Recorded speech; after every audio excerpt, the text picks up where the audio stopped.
Direto da redação.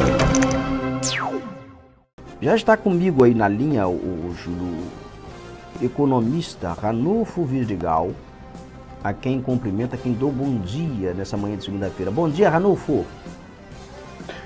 Roberto, bom dia, meu amigo. Tudo bem? O som tá bom, tudo tranquilo. Você está aí completamente neste dia satisfeito, porque sexta-feira você teve uma decepção com a seleção brasileira, mas hoje já está recomposto, né? Aliás, eu queria dizer que essa conversa fiada de que o Tite e os jogadores sejam culpados do que quer que seja, tem que ser deixada de lado. Você assistiu lá na Netflix aquela aula de geopolítica sobre como é que foi escolhido o Catar para ser a sede do Mundial. Você viu a força do futebol mercadoria, do futebol entretenimento, do futebol cheio de negócios, né? São negócios da construção civil, são negócios de televisão, são negócios de refrigerantes, são negócios de compra e venda de materiais esportivos, né? Então, as pessoas têm que compreender que a FIFA, a Copa do Mundo, é um grande negócio, né? E a gente, mas desperta em nós o fervor nacionalista, né? E aí a nossa seleção perde e tem todo esse drama. Eu acompanhei, por exemplo, a seleção portuguesa perdeu. Meia hora depois, o próprio presidente de Portugal foi a público e disse: não, a seleção foi muito bem, vamos recebê-la muito bem. A Inglaterra perdeu, não houve nenhum drama. A Alemanha perdeu no início, a Itália nem foi, né? Portanto, muita calma nessa hora, né? Achar que um técnico tinha que fazer milagres, ou que os jogadores que são artistas muito bem pagos e comendo filé mignon folheado a ouro é que iam resolver isso tudo, é que é uma grande ilusão. Não sei se eu estou errado, Roberto. O Ranulfo, na verdade, você está correto, o Ranulfo. Futebol é equipe, foi um contra-ataque, tomou um gol, a seleção jogou muito bem, a Croácia é uma boa seleção excelente, e jogo perde ou ganha quem joga. O Brasil, infelizmente, perdeu por diferença de um gol, merecia ter feito outros gols. O goleiro da Croácia também atuou muito bem, e eu estou com você, perdemos, mas a seleção não fez feio, fez bonito, jogou bonito, fez o papel dela. Era uma candidatíssima a ser campeã, porque tinha um time à altura de disputar esse Mundial. E como você falou, Mundial, Copa do Mundo é um grande negócio. São muitas cifras. Os jogadores saem cabisbaixo, obviamente ninguém quer perder, todo mundo quer ganhar. O torcedor fica insatisfeito. O técnico, ele será sempre culpado, né? Porque se ganha, o técnico, ele é enaltecido, mas quando perde, acabou. A carreira do Filipão, ela afundou quando o Brasil perdeu de 7 aqui para a Alemanha na Copa do Mundo no Brasil. Não sei, nunca mais ouvi falar em Filipão. Você já ouviu falar em Filipão? O Filipão acabou agora no Atlético Paranaense, né? Por sinal, o Atlético Paranaense teve um bom destaque. E com relação aos jogadores, passado 24 horas, o jogador Neymar pegou o seu jatinho, saiu de Doha, foi para Paris, jantar em Paris, o seu jatinho, né? Portanto, isso é um grande negócio. Vamos parar com essa conversa fiada, né? E devido à fortuna ao fisco brasileiro. Isso. Meu Deus do céu. Eu vou dar outro exemplo de notícia parcial, para dizer o mínimo. São as manchetes dos jornais dos últimos dias, Roberto. Parece que o Brasil, quando os senadores, 64 senadores, resolveram autorizar o novo governo que vai chegar, gastar 200 bilhões de reais ao longo do ano que vem, isto é o fim do mundo. Não é, meus amigos. Quando eles fizeram isso, eles fizeram uma recomposição do orçamento federal.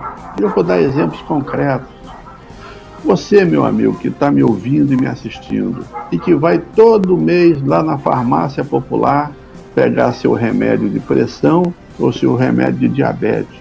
Esse programa ia acabar ano que vem se não houvesse uma recomposição do seu orçamento. Outra recomposição do orçamento, a merenda escolar que o governo federal passa o dinheiro para as prefeituras.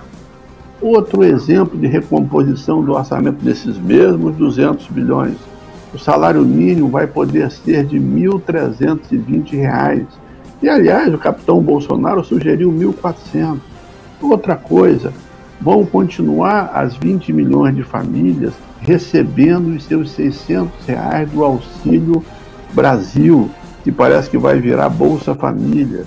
E mais, crianças até 6 anos vão poder receber, comprovadamente, de famílias humildes, R$ 150 para compor o orçamento familiar. Vai se poder comprar vacina de segunda geração. O que é isso? Crianças brasileiras estão com taxa de vacinação abaixo do normal, e idosos também. E veio essa nova onda da Covid e precisamos comprar a vacina de segunda geração. E o orçamento foi para isso. Outra coisa, as bolsas universitárias. Os universitários, coitados, não iam nem receber as bolsas em dezembro. Fizeram aí uma arrumação para receber. São bolsas de R$ 1.000, R$ 2.000. Não é nada fora de propósito. Esse orçamento prevê isso. E no final de tudo, Roberto, o orçamento federal vai ficar em torno de 19,5% a 20% da riqueza a ser gerada ano que vem. E esse ano foi 19%. Então, as manchetes deviam ser assim: recomposto o orçamento federal com 200 bilhões. E não essa conversa fiada que eu li hoje num jornal importante, que vai para a mão dos grandes empresários brasileiros, com medo de que a dívida vá sair de controle. A dívida pode ser perfeitamente manejada. Agora, o que não podemos mais é perder vidas, crianças por falta de vacina, ou perder vidas por falta da farmácia popular, ou perder vidas por um salário mínimo que já não cobre o necessário, dado que o valor da cesta básica já é R$ 700 por mês no estado do Rio de Janeiro. A gente acaba vendo as manchetes como se as manchetes fossem a realidade dos fatos, e elas são apenas manchetes que vão na direção dos grandes interesses que financiam os grandes jornais hoje, que chegam para nós tentando nos dizer aquilo que é verdade. Essa é a minha segunda observação, Roberto. Quero o seu comentário. Ranulfo, você hoje escreve um artigo no Jornal Diário da Guanabara, está publicado hoje, também está no portal Viu, está reproduzido, em que você chama atenção para uma disputa bilionária que se trava aqui no estado do Rio de Janeiro entre prefeituras. São elas: Maricá, Niterói, São Gonçalo, Guapimirim e Magé. Essas prefeituras, Guapimirim, São Gonçalo e Magé, estão brigando por uma fatia dos recursos bilionários de Niterói e de Maricá, as duas cidades que mais recebem recursos dos royalties do petróleo. Então veja, Ranulfo, como essa questão de royalties do petróleo, essa fortuna que as cidades recebem, elas agora até fazem de cidades vizinhas praticamente protagonistas de disputas judiciais, né, Ranulfo? Muito boa a sua observação. Eu fiz questão de colocar isso, Roberto, porque estava lá numa revista de grande circulação, mas que talvez não chegasse ao público que mais interessa, que é o público da região litorânea, né, onde essa discussão está se fazendo. A gente tem visto Maricá ganhar muito dinheiro com a indenização associada ao pré-sal. Segundo a Fundação Getúlio Vargas, o pré-sal vai continuar subindo aceleradamente, portanto esse dinheiro vai continuar jorrando. E vai acabar também até impactando o norte fluminense, porque a produção do pré-sal, embora pequena no norte fluminense, ela está crescendo. E isso, evidentemente, bota mais dinheiro nas prefeituras. E vai na direção daquilo que nós temos tentado mostrar ao nosso grande público, que você tem uma grande audiência, de que tem muito dinheiro tem muito dinheiro em jogo, tem muito dinheiro sobrando, e que a população tem que se organizar para exigir as políticas públicas de qualidade. Na quinta-feira passada, antes daquele jogo fatídico que deixou todo mundo tão triste, eu fui convidado para um seminário na cidade de Campos, e estavam lá o representante do Porto do Açu, o representante de uma importante universidade de Campos, que é a Universidade Cândido Mendes, e estava lá o prefeito de Campos, o meu amigo Vladimir.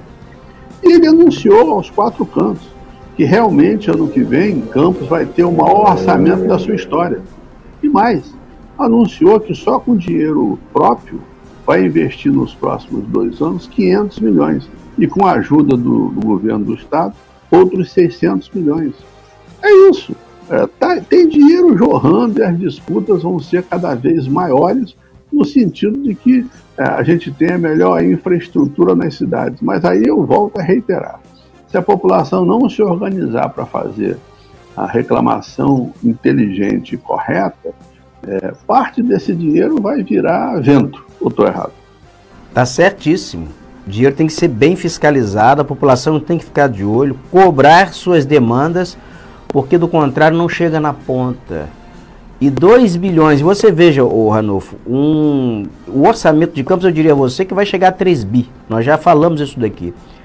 3 bi vai se investir, o investimento ele vai ficar em 500 milhões. Ainda é muito aquém da arrecadação global, porque tem custeio, tem uma série de coisas, tem verbas obrigatórias e tal, mas ainda assim é um orçamento, é um investimento relevante, mas muito aquém ainda do tamanho do orçamento, né, Ranulfo? Da qual percentual do orçamento? De 3 bilhões, 500 milhões de orçamento, de investimento? Como ele está imaginando fazer isso em 2 anos, de um orçamento de 3 bi, alguma coisa como 240, 250 milhões, só de dinheiro da própria prefeitura, isso dá 8%. 8% portanto, o razoável seria o dobro.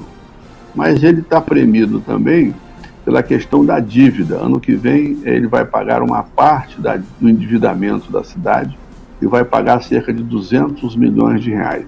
Alguns têm reclamado que essa dívida é muito alta, não sei o quê. Eu costumo dizer o seguinte: essa dívida foi feita no momento de queda muito acelerada da indenização do petróleo, e agora ela tem que ser paga, porque a dívida tem que ser paga. E agora ele vai gastar algo como 6% por ano para pagar essa dívida, e isso evidentemente reduz a sua capacidade adicional de fazer investimentos, como você muito bem colocou. Então tem a dívida, ele tem que cumprir, e tem a parceria dele com o governo do estado, que juntando com o dinheiro que ele já acumulou, ele também concordou com o nosso raciocínio colocado aqui em outros programas de que vai virar com 500 milhões em caixa. A gente já tinha dito aqui, só esse ano de janeiro, em 1º de janeiro, ele vai virar com mais uns 200 milhões de reais, portanto, o dinheiro está farto e agora a solução é aplicá-lo muito bem no sentido de multiplicar renda. Porque se ele aplica na construção civil, se ele aplica na infraestrutura da cidade, isso gera emprego na construção civil e acaba voltando para a economia. Se ele transfere renda para pessoas mais humildes, essas pessoas vão consumir muito rapidamente. Ao consumirem muito rapidamente, gera um multiplicador de renda. Essa é a questão que com certeza a sua equipe econômica vai lhe orientar a fazer. Mas eu quero citar uma questão aqui. Nós temos que reconhecer, e o Portal Viu reconhece quando as coisas são dentro da normalidade, que a sua equipe, mais a sua parceria com o governo do estado, tiraram o governo de uma situação financeira extremamente difícil e deficitária para uma situação de sobra de caixa expressiva, sobra essa de caixa que precisa ser bem aplicada. Perfeito, Ranulfo. Economista Ranulfo Vidigal, você confere os artigos de Ranulfo Vidigal em portalview.com.br e também no Diário da Guanabara, no site dgrj.com.br. Muito obrigado, Ranulfo, bom dia para você. Uma boa semana para você, para os seus ouvintes e para toda a sua equipe. Aí a participação do economista Ranulfo Vidigal, articulista também do Portal Viu e do Jornal Diário da Guanabara.